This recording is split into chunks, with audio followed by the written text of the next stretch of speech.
Yo, yo, yo. This is Candy B Knittin. I'm Candy B. I be knitting. And today I thought I would talk to y'all about my goals for 2024. This is my first recording of 2024. Today is January 6th, 2024.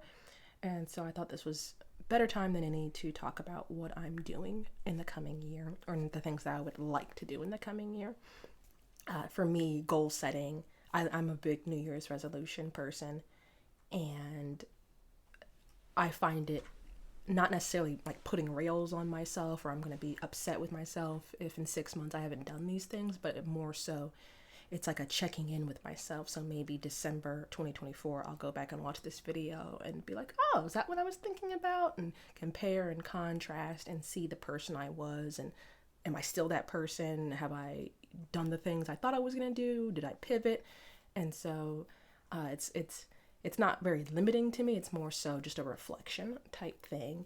And I have a new notebook for 2024, and this is my knitting notebook where I write the things I'm working on, the things I'd like to be working on, the shopping list, things I want to kind of keep in mind when I go shopping, projects I have in mind, or dyers that I want to try, or just things on the horizon. And so I keep all of that in a notebook.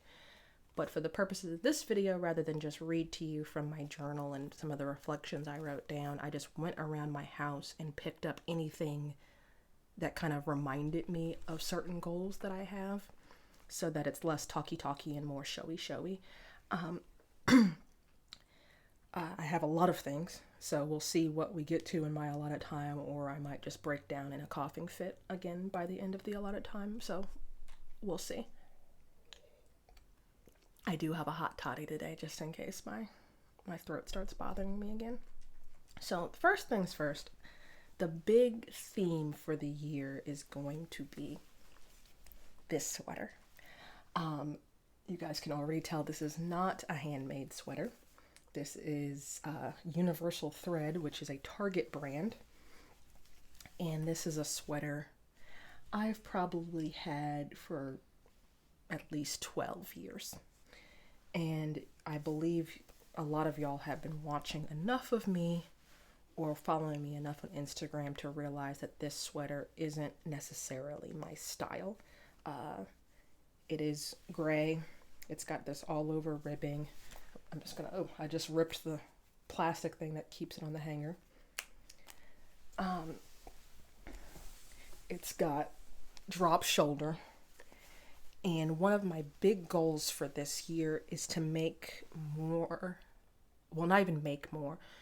I want to start getting rid of a lot of my store-bought stuff to encourage myself to wear more of my hand knits. And also, in general, I only like to have so many things in my closet at a time, and my closet is getting a little bit out of hand. I knit like 4 or 5 garments for myself in the past year, and that's kind of a lot for me. There's only 7 days in the week, so I only need so many things. And so I'm strongly considering getting rid of a lot of my shop bought stuff. And this is first up on the chopping block because it's not a color I like. It's not a structure that I like. It's not a texture that I like. It is incredibly old and incredibly pilled. But what it has going for it is it's lightweight. It's a cardigan. It goes over the shoulders. And it's practical. I can throw it in the washing machine. And so one of my goals this year is I have to decide, do I want to spend my time knitting a very simple cardigan, or do I want to purchase a new cardigan? But either way, I do need some sort of lightweight covering. I don't always want to pull a sweater over my head, and I have been making a lot of pullovers, and so I do acknowledge the need for a cardigan. The other thing here is this kind of the way it drapes in the front. I'm not a big cardigan person, but every once in a while, especially working in an office setting with air conditioning, there is a need for a cardigan. And so and this right now is the only cardigan I own, and it does not make me happy. So I would love to knit something by hand that makes me happy, but is also practical for my day-to-day life. And I think that's going to be a big theme of this year, is incorporating my knits into my day-to-day life, because I used to, last year I knit a lot of special things, and a lot of I knit the parachute dress by Stephen West, and I knit a lot of things that are look at me kind of stuff, but for practicality reasons I do need just throw on stuff. And so I need to decide if I want to spend my time knitting throw on stuff, or buying throw on stuff. But either way, some of the stuff has got to go. I do have a couple of options. I just found out Hedgehog Fibres has free patterns on their website, and one of them is the Pouf cardigan, and that is you hold fingering weight double for a DK weight, and I think that's going to be a good option for me. I have a lot of superwash wool to use, and I think that might be a good use for that. The other thing, and I'm going to go to my next item in a second, my next kind of theme for the year, is, making things that I'm excited to wear, but also fit my body in the way that makes me excited. So I started knitting 2 years ago. At that time, I had a 2 and a 5-year-old. 2 years before that, I was pregnant. 2 years before that, I was pregnant. And so over the last 5 to 7 years, I've just been, fluctuating. And then you throw quarantine and COVID into that, and you throw in starting to work from home a lot more, and just the way our lives have changed as far as things have become a little bit more casual, and fashion has changed in a lot of ways. And so I'm at the point where I really feel like I wanted to adapt to that. And I'm at the point where I'm not planning on having any more babies. And so hopefully my body does not change dramatically in the next couple of years. But I need my knitting to kind of catch up with that. And so this is that. After I show this to y'all, this is going into a pile of things that need to be donated. I do have sweaters that I do enjoy that I'm going to be donating as well, because I do want to prioritize my hand knits. But that brings me to my next thing. Speaking of dressing the body that I want, and wearing the things that excite me, and knitting the things that I want to be wearing, one of my other goals this year is to frog a lot of projects, take things apart that maybe I'm not wearing or not using, that I believe would complement my stash a little bit better. And so this is the front. Yes, this is the front. This is Penny's tank top by Merritt Bergen. Can't read my own handwriting. And this is the back of it. And this is one of the first, if not this is probably the second or third garment I knit for myself. And it's kind of like a halter cut tank top. And the pattern, the original pattern has, and this is a free pattern on Ravelry, by the way, I'll put a link below, has just ribbing all the way down, but I added this peplum. And the reason I knit this is because this very much resembles, for me, something I would buy off the rack at the store. The issue is that it's something I would buy off the rack in the store at a specific time. And so this is a bit more of a trendy top, and I don't know if I enjoy this trend anymore. And so I would love to reclaim this yarn and knit something a little bit more timeless out of it, because this yarn is, I have it on the floor here. Rich Hill Yarns, and this is sold at a local yarn store to me called, it is called, it's probably on here somewhere, Dances with Wool. I don't know why I couldn't remember that, because that's a really catchy yarn store name. But this is available exclusively at Dances with Wool, and it's all colors inspired by the city of Richmond, Virginia. And so this is very special to me yarn, and it's a top that I'm not really wearing very much. And it's one of those tops that I forget exists sometimes, and then I don't really wear this to work very much because, you know, you will be able to see my bra straps when I'm wearing this. And so it's pretty much like a date night type thing for me. And I have to remember that I have, like, oh yeah, I got that top, but I didn't, let me throw that on. Also, we're in winter now, and so I'm just like, yeah, this isn't, you know, this is more of a summer top.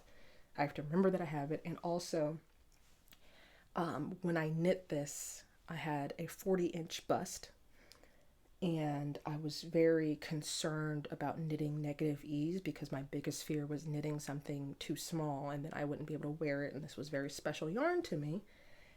And so I knit exactly the 40-inch size. Since then, my bust has decreased to about a 38-inch bust. So what had 0 ease before, which was still a little, you know, for a tank top, you want -1 to 2 inches of ease so that you get that, what I like, you know, I like a nice snug fit, and this is supposed to kind of be tight around my waist and kind of show off my chest a little bit. And what I end up with is a little bit of sagging and bagging around the chest area. And so it doesn't really fit the way I would like it to anymore. And like I said, this is very special to me yarn. And I have these, this was my Christmas gift to myself. Last year, I bought the minis in every single color. And so it would be really great if I could reclaim these colorways and then incorporate these colorways into like my dream Richmond project. It could be something that I use a lot more and wear a lot more. Maybe this could be my lightweight cardigan. You know, I've been seeing a lot of like the patchwork type sweaters people have been wearing and stuff like that. So I think that would be nice. I do love a good stripe. And these colors are, you know, dyed together to kind of hang out together. So I think that, and I have full skeins of the rest of this stuff. So you can see this purple, I didn't use very much of this. And so I do believe I could get a really nice sized cardigan or sweater, or maybe even like a nice blanket for myself, just for me to use, but just something else that I'm actually using and not just being like, oh, I feel bad that I'm not wearing that, or oh, I put it on and it doesn't really fit my body the way I want to and I don't feel really great about myself, or whatever. So that's another one of my goals. I have several projects from my early days of knitting that I want to frog, and I just kind of keep them in my closet, but it'd be really nice if I could get around to that this year and maybe put aside a Saturday or a Sunday to get the ball winder up and skein things up. I do have a sweater. I'm working on one sweater for myself, and I'm thinking about another sweater that I have that I want to reclaim yarn from to finish the sweater I'm working on. And so definitely going to be a year of frogging things. Definitely going to be a year of mending things. I feel like, the first year of knitting is just learning. Second year of knitting was more accumulation of things. Third year, I really figured out who I am and what I like. And then fourth year is going to be looking back at a lot of older projects and seeing how they fit into my world. I've got my very fancy free tote bag, project bag here, and this is full of all the projects that need mending. So I have the first pair of socks I ever knit for myself are in this bag, and they're not like terribly damaged, but I can see them getting really thin on the ball of the foot, and I want to kind of do some preventative measures so that I'm not in a position where I have an actual hole in my sock. I've got, speaking of being a beginner knitter, I've got these socks, which I did a really bad boo-boo on. They're really nice socks, and I think this is Queen's Yarn Boutique, I want to say. And I did these stripes, and I didn't weave in my ends because I was like, it'll kind of stick to itself and you don't really need to weave them in. The issue is I washed them, and I've worn them a few times, had them for a while, and I was washing them and I pulled them out. I was like, oh, I have all these loose ends on it. Let me just cut these ends off, not remembering that I never wove in the ends, and so I need to go in and do some triage on some of the ends I cut too short. Not really happy about that, but such is life. I've got a hat in here for Mr. Rulud that I saw. He was wearing it and I saw a little snag. I don't know hopefully there's no bug damage. But there's like a little hole that's developing here. I need to go in and do something about that. What else do I have in this? think that's it. I think I need to start mending some socks and sort out that hat. As far as new things I want to do or want to accomplish, one of the things I would love to learn, especially as I do more hand spinning, is I want to start drafting my own patterns. And not in a sense like, oh, I want to become a knitwear designer, but I think that, it's like, I make a swatch with my hand spun and then I kind of find a pattern that fits in, but not every pattern. Sometimes I just want like a basic sweater out of my hand spun. Like that's my vision. I just want a sweater. And so it feels like I'm kind of reverse engineering or reinventing the wheel, trying to go on Ravelry and match a pattern with the gauge. And so one of the books I have, this is Elizabeth Zimmerman's knitting workshop book. It was originally published back in the 1980s. And one of the,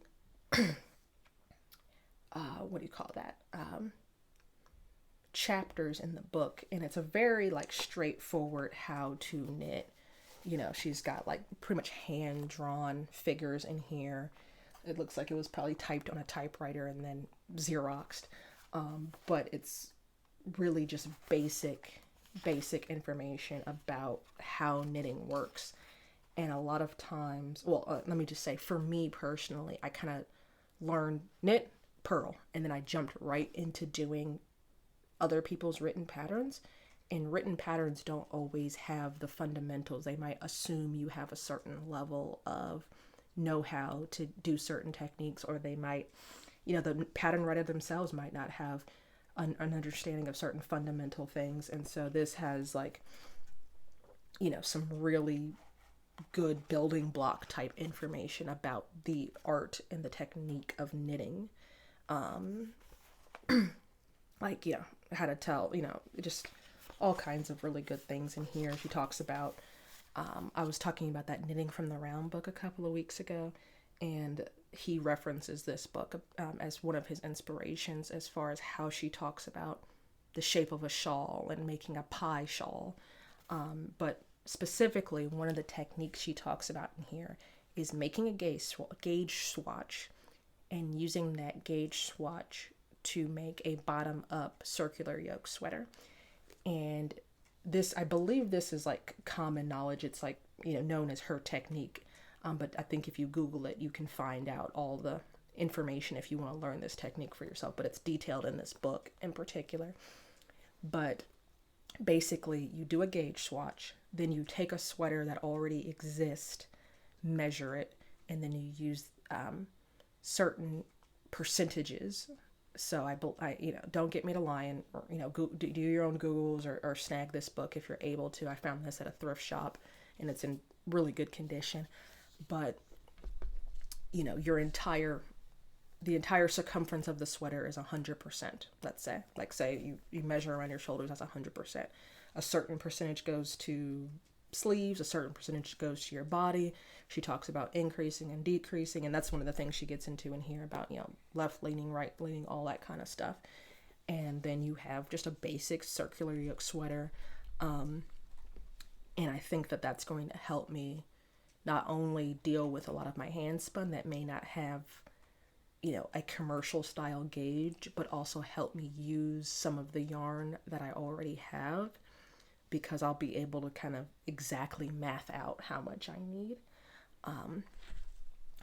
And for that purpose, I have this We Are Knitters, the cotton. It's 100% Peruvian Pima cotton. And I have about 3 balls of this I got from the thrift store. And for the purposes of trying to learn this technique, I'm going to take one of my child's sweaters and do the measuring and do the gauge swatch so that I'm, the stakes are a little bit lower. And also I have enough yarn, and see how the technique works for me, and, be able to learn it that much faster than if I was making a full-size adult sweater. Also, this Christmas I got the Vogue Knitters Encyclopedia, or whatever the big, huge Vogue book is, and that has details about different finishings, different sweater types, and I think that's really going to help me. One of my other goals, too, is to make more things for my children, surprise, surprise, because I do have a lot of small quantities of commercial yarn. And for myself, I want to start using more of my hand dyed fingering weight skeins that I've collected over the years, as well as my hand spun, and that's going to be for myself. And so in order to use up some of the kind of onesies and twosies of commercial yarn, I think making kid knits is going to be the ticket for that. And so I got some of this. Also, this year, well, I don't know if it's going to happen this year, but Mr. Rulud for a while has been wanting a hand knit sweater. We talked about it kind of last year, but I think this year I'm going to start, it's the kind of ephemeral, is that the right word? The dream of it is going to become more of a reality. I'm going to be probably shopping for yarn for that soon, trying to nail down a pattern. But he is quite particular. I am quite particular. And so I'm having a very hard time finding that perfect pattern for him. And so I think learning some, techniques of my own about, how to measure a person, and, he can pick out exactly what type of cuffs he wants, the exact types of finishing, the kind of cut he wants, and I can kind of adapt it to him rather than finding a pattern and him being like, I don't like that, and that, and me being like, well, I don't want to knit that, or that. We can kind of collaborate on a design together, and I'll have some tools in my arsenal to do that. That brings me to the idea of buying yarn. A lot of people are, in the new year, think about like doing no buys and, gotta use my stash. I don't have any goals like that because, as I said last week, I was talking about, how much yarn I have. And I do have plenty of yarn. It's not like I have to go buy yarn, but it's also my hobby. And so if I want to go out and buy yarn, I'm going to go out and buy yarn. And as long as it's, reasonably priced within my, my budget, and it's something that I like and I want, then I feel comfortable doing that. But at the same time, I recognize I do have a lot and I would like to use it, and I bought things with the intention that I want to use it. And so there's always going to be that balance there, but I believe in letting that balance naturally happen. So when I started knitting, it was during quarantine. I wasn't going to concerts. I wasn't going to amusement parks. I wasn't doing much of anything. I wasn't shopping for off the rack clothes because, I was wearing sweatpants every day. And so pretty much all of my fun money went into yarn. And so I accumulated a lot of yarn during that time. But, I told y'all in the last episode, I used about, 60 some odd balls of yarn last year. And I'm naturally kind of re-entering other aspects of my life that kind of got on hold due to the pandemic. So I'm going to more concerts, I'm going on more trips, etc., etc. And so that time spent shopping for yarn is less and less. But also I'm getting more confident in my knitting. I have things that I really want to make, and so I'm making those things. So I feel like there's going to be this natural equilibrium that's going to happen. Also, in order to use my yarn stash at a certain point, I'm going to have to either, donate my yarn to people, which is fine. I do still find little balls here and there of things that aren't as exciting, and the more I knit and the more I learn about my knitting style, the more I see like, I bought this yarn, 6 months into knitting and I don't like it anymore, or I thought I would like this yarn, but I don't, or I bought a mystery box that didn't really work out. And so, that is easy.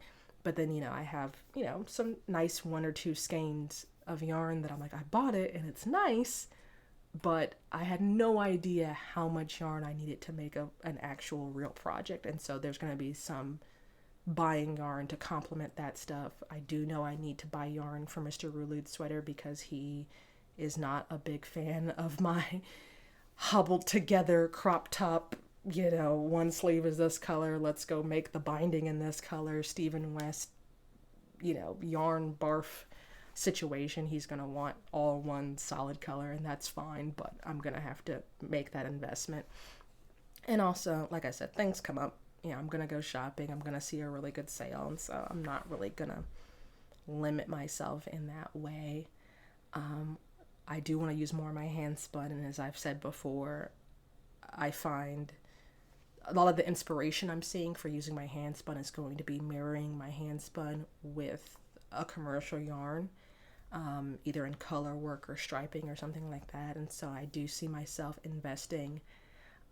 If anything, I'm going to limit the amount of variegated fingering weight yarn I buy, because I don't spend fingering weight yarn, and variegated yarn is going to be really hard to match with things I already have.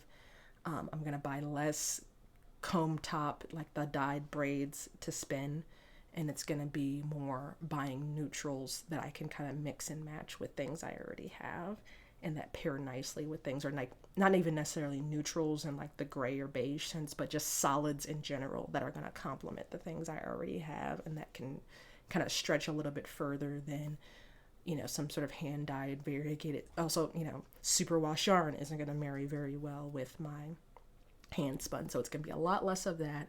It's going to be a lot less of, like I said, the comb top braids. They're beautiful, but the coloring isn't going to necessarily match what I already have in my stash. And also, I own a drum carder, I own a hand carder, I've done a little bit of dyeing on my own, and so I want to spend more time being creative in that sense and not necessarily relying on someone else's creativity. It'd be nice if I started to like make my own bats and things like that. If I'm going to play with color, I'm going to do it kind of on my own terms and not have someone else dictate the colors to me. I was thinking of something else. But yeah, that's gonna be like as far as my shopping plans are concerned. But the only really big plan I have is buying a sweater quantity for Mr. Rudley, and I don't have any plans to go to any of like the big festivals or anything like that. It's gonna be mostly just kind of playing with things I already have. I have 2 fleeces from last year that I am kind of slowly processing through. I still do have some braids that I can spin up just for fun. But it's going to be kind of, like I said, upping my game as far as my self-drafted patterns go, doing some frogging, doing some mending. I do have a bit of just not even knitting related in general. I have my craft room, which is craft room / work from home office / dumping ground for anything and everything / kids craft room / Santa's workshop 3 months out of the year. And so I really do want to spend some time, you know, really planning my space so that I do have a nice space to craft in. If I do invest in anything, it's going to be more kind of like organizational stuff. You know, right now I have one of those cubes I got from Walmart probably like 15 years ago, and if I blink at this, it's survived at least 5 moves at this point, and every time I go to like vacuum behind it or I reorganize my yarn, it just like sways in the breeze. And so I do need to invest, and I don't need to, but I would like to invest in something a little bit nicer to store my yarn in. Something a little bit that kind of complements my style a little bit more, so that I can see the things I have and it's organized in a way that makes sense for me. It'd be nice to have, right now I have if I want to do any drum carding, or if I want to set up my my Swift, I have to like pretty much clean off our dining room table, which is down a flight of stairs. And so it'd be nice if I had maybe like a working table in my craft room that I could set up my Swift, set up my drum carders, so it's not like pretty much I had to set up this temporary workshop in my kitchen right now in order to process fleece, and it's not always conducive to creativity. Let me just put it to you that way. It'd be nice if I could just be in my room and be in my zone and not be in everyone's way on top of, you know, if you can imagine how much goes into my dumping around craft room, you can imagine what purpose my dining room my kitchen table serves. It's the mail room, it's the arts and crafts stations where the kids do their homework, it's where we eat dinner, all that stuff. And so it'd be nice if we kind of, and this is kind of getting into life stuff too, like I just want my house to reflect how I go through my day, and that would be really, really nice. Let me think if there's anything else I really want to talk about. I guess I'll leave y'all. This will be the last thing I talk about. I have this yarn. This is Yarn Rehab Meadowcraft Dye Works, and I don't think it's a going concern anymore. Oh, this is superwash. I didn't realize. Oh, okay. Maybe I'll do my cardigan with this. But I have this, and this. And I got these at Scrap Baltimore, which is a craft thrift store in Baltimore, Maryland. When I went to Maryland Sheep and Wool 2 years ago, and I just thought I was the cat's meow because I got these 3 cakes of yarn that clearly are the same brand, and I was like, oh, red, blue, and purple, those definitely go together. And so I had plans when I bought this, but then this red is just super, like, almost too red. And it's just like, okay, the blue and the purple I see together, the blue and the red and so I want to figure out how to use these yarns, and if I can't use them this year, I kind of want to just let them go because I just keep looking at them. The other thing I was thinking I could do with these is because they are they're single ply, they're 1-ply yarns. I was watching Lock Knits, and she was talking about, she had a single ply yarn, and she actually plied up single ply yarn with her hand spun. And so I was thinking maybe I could like buy some fiber, but now that I see this is superwash, I'm gonna have to keep that in mind. But maybe I was thinking maybe like a dark purple and spin up a bunch of that and then ply it with this, or maybe I can ply these together. I don't know. But if y'all can think of something I can do with these together, maybe they're just not meant to be together because this red is out of this world. And so it's going to be stuff like that, going through my stash and being like, are you really going to use this? Do these really go together? Is this really your style? Etc., etc., etc. I didn't even know they made single ply superwash yarn. This is crazy. It's wild. Let me not say crazy. But I think I'm looking at the clock. I'm looking at the pile of stuff I still have. And I think this is a good place to leave it because we have a whole nother year to be together. As far as my YouTube goals, I don't know. I'm just going to keep going. I think I made it to like 60 some odd subscribers. I guess the next big goal would be 100 subscribers. I don't know. I'm enjoying all the comments I'm getting and stuff. I really like more so like the connections with individuals that I've made. It doesn't have to be like, oh, a gajillion people have subscribed to you, but if nobody comments or likes the video, then really what's the point? I don't know. Now I'm just rambling. So if you like what you heard, like what you saw, if you want to see if any of these plans come to fruition, if you want to find out in December if I'm watching this video again, I'm just like, I didn't do none of that. Please subscribe. If you have any goals this year, or if you don't have any goals this year, let me know what your anti-goals are in the comments below. Once again, I'm at Rulude on Instagram. You can send me an email, candibknittin@gmail.com. You can hit me on the Ko-fi at Rulude. Till the next time, peace.